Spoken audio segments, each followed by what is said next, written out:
Mark சுவிசேஷம் 9வது அதிகாரம். மார்க் சுவிசேஷம் 9வது அதிகாரம் அதனுடைய 27வது வசனத்தை நான் வாசிக்கிறேன். மார்க் 9:27. இந்த மாதம் வாக்குத்தத்த வார்த்தைக்காய் ஜெபித்த போது கர்த்தர் காண்பித்து தந்த வார்த்தை இது. வாசிக்கிறேன். மார்க் 9:27. இயேசு அவன் கையை பிடித்து அவனை தூக்கினார். உடனே அவன் எழுந்திருந்தான். கரங்களை உயர்த்தி ஹல்லேலூயா. இயேசு அவன் கையை பிடித்து அவனை தூக்கினார். உடனே அவன் எழுந்திருந்தான் என்று வேதம் சொல்லுகிறது. ஆமென். நாம் ஆராதிக்கிற நம் தேவன் தம்முடைய கையினால் நம்மை தாங்குகிறவர் மட்டுமல்ல, நம் கையை பிடித்து நான் உனக்கு துணை நிற்கிறேன் என்று சொல்லுகிறவர் மட்டுமல்ல, நம் கையை பிடித்து நம்மை தூக்கி விடுகிற கர்த்தர். ஹல்லேலூயா. தூக்கி விடுகிற கர்த்தர். இந்த நாளிலே இந்த சத்தத்தை சமீபத்திலும் தூரத்திலும் இருந்து கேட்கிற ஒவ்வொருவருக்கும் சொல்லுகிற அன்பின் நற்செய்தி, நீங்க எந்த நிலைமையில் இருந்தாலும் அந்த நிலைமையிலிருந்து எழும்ப பண்ண கர்த்தர் தம்முடைய கையை நீட்டி உங்களை தூக்கிவிட வல்லவராயிருக்கிறார். இங்கே ஒரு வாலிபனை குறித்து சொல்லப்பட்டிருக்கிறது. அந்த சரித்திரத்துக்குள் ரொம்ப போகவில்லை, நமக்கு அது தெரியும். ஆமென். அந்த வாலிபன் எந்த நிலையிலிருந்து கர்த்தர் அவனை தூக்கி விட்டார் என்று அதற்கு முந்தின வசனத்திலே சொல்லப்பட்டிருக்கிறது. அப்பொழுது அது சத்தமிட்டு அவனை மிகவும் அலைக்கழித்து புறப்பட்டு போயிற்று. அடுத்த வார்த்தை, அவன் செத்து போனான் என்று அநேகர் சொல்லத்தக்கதாக செத்தவன் போல் கிடந்தான் என்று வேதம் சொல்லுகிறது. செத்து போனான் என்று அநேகர் சொல்லத்தக்கதாய் ஒரு தகப்பன் ஒரு ஒரு ஒரு ஆவியினாலே அலைக்கழிக்கப்பட்ட தன் மகனை இயேசுவினிடத்திலே கொண்டு வருகிறான். அவன் வந்தபோது இயேசு முதலாவது அங்கே இல்லை. இயேசு மலையில ஜெபித்து கொண்டிருக்கிறார். அவருடைய சீஷர்கள் என்னெல்லாமோ செஞ்சு பார்க்குறாங்க. ஆனா இந்த பிசாசு போக மாட்டேங்குது. பிரச்சனை அதிகரிக்குது. ஜனங்க கூட ஆரம்பிக்கிறாங்க. வாக்குவாதமா மாறுது.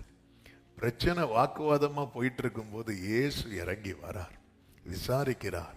அதன் பிறகு அந்த ஆவி அவனை விட்டு வெளியேறும்படிக்கு அவர் கட்டளையிடுகிறார். கட்டளையிட்ட போது அந்த ஆவி வெளியே போச்சு.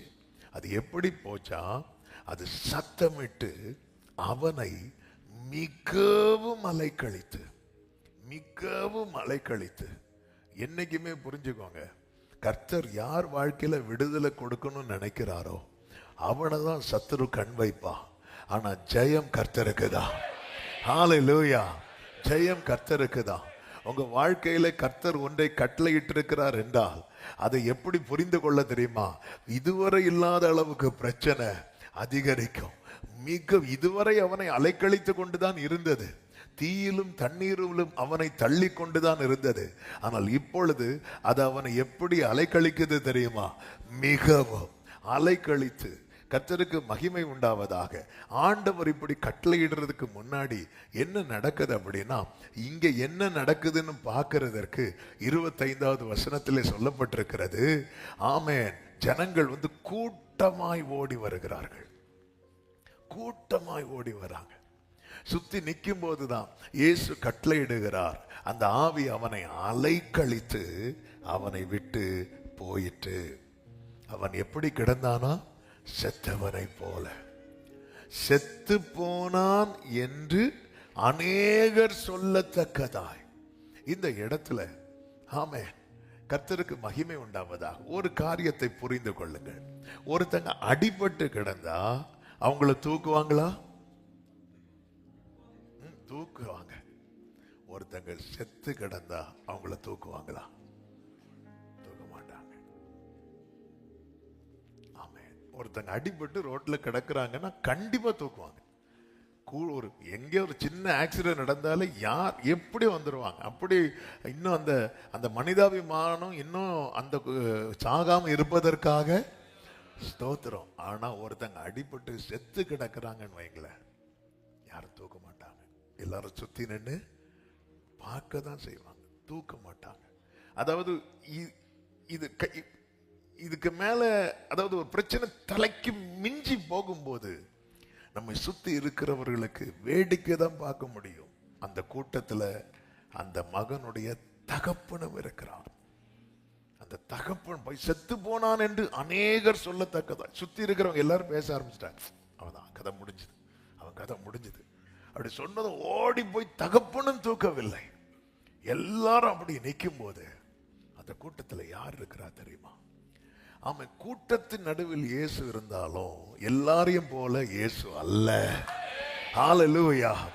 இவன் அவரிடத்தில் கொண்டு வரப்பட்டவன், அவரிடத்தில் கொண்டு வரப்பட்டவன், அவரிடத்தில் கொண்டு வரப்பட்டவன். செத்து போனான் என்று சொல்லுகிற நிலைமையில் இருந்தாலும் அவரால் என்ன செய்ய முடியும் தெரியுமா? அவனை தூக்கிவிட முடியும், அவனை தூக்கிவிட முடியும். ஆமென் சொல்லுங்க பார்க்கலாம். ஆமென். சில சிச்சுவேஷன் நமக்கு ஹெல்ப் பண்றதுக்கு நிறைய பேர் இருப்பாங்க, நம்மளை தூக்கி விடுறதுக்கு நிறைய பேர் இருப்பாங்க.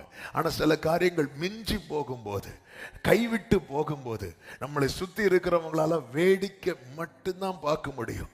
இப்படிப்பட்ட நிலையில யாராவது இதை கேட்டு கொண்டிருக்கிறீங்கன்னா இந்த மாதத்துல இந்த வார்த்தையை நீங்க இறுக பிடித்து கொள்ளுங்க. ஆண்டவர் உங்களால என்ன தூக்கி விட முடியும் ஆண்டவரே. எத்தனை பேர் இந்த காலை வேளையில சொல்ல முடியும், இந்த சூழ்நிலையிலிருந்து உங்களால என்ன தூக்கி விட முடியும், இப்படி ஒரு நிலைமையிலிருந்து உங்களால என்ன தூக்கி விட முடியும், இந்த வியாதியிலிருந்து உங்களால என்ன தூக்கி விட முடியும், இந்த பாவத்திலிருந்து உங்களால என்ன தூக்கி விட முடியும், இந்த கடன் பாரத்திலிருந்து உங்களால என்ன தூக்கி விட முடியும். சத்தமா ஆமென் சொல்லுங்க பார்க்கலாம்.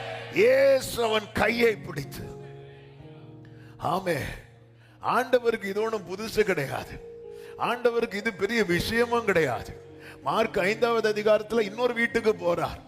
அங்க ஒரு சின்ன பிள்ளை, 12 வயசு உள்ள பிள்ளை, அவ செத்தவளை போல கிடக்கல. அவ எப்படி கிடக்குறா? அவ உண்மையிலே செத்து கிடக்குறா. அவ கையும் இயேசு என்ன செய்தார் தெரியுமா? பிடித்து தூக்கி விட்டா. ஆண்டவர் ஒருத்தங்க கைய பிடிச்சிட்டாங்கன்னா சமுத்திரத்திலே, ஆமே, கடல் கொந்தளிக்கும் போது, கடல் கொந்தளிக்கும் போது பேதுரு அப்படி பொசுக்குன்னு உள்ள போறார். இயேசு என்ன தெரியுமா செய்தார்? உடனே கையை பிடித்தார். கையை பிடிச்சு என்ன பண்ணார் நினைக்கிறீங்க? தூக்கி விட்டார். தூக்கி விட்டதும் வேதம் சொல்லுகிறது இருவரும் படகில் ஏறினார்கள். அதன் அர்த்தம் என்ன? திரும்பவும் பேதுரு அதுல என்ன பண்றார்? நடக்கிறார். இந்த காலை வேளையில வார்த்தைக்காய் ஏக்கத்தோடு வந்திருக்கிற உள்ளங்களுக்கு சொல்லுகிற வார்த்தை, உங்களை தூக்கி விட அவருக்கு முடியும். என்னை தூக்கி விடுகிற ஒருவர் இருக்கிறார். நல்ல கரங்களை தட்டி ஜீசஸ், ஜீசஸ், என்னை தூக்கி விட என் ஆண்டவருக்கு முடியும். ஹல்லேலூயா.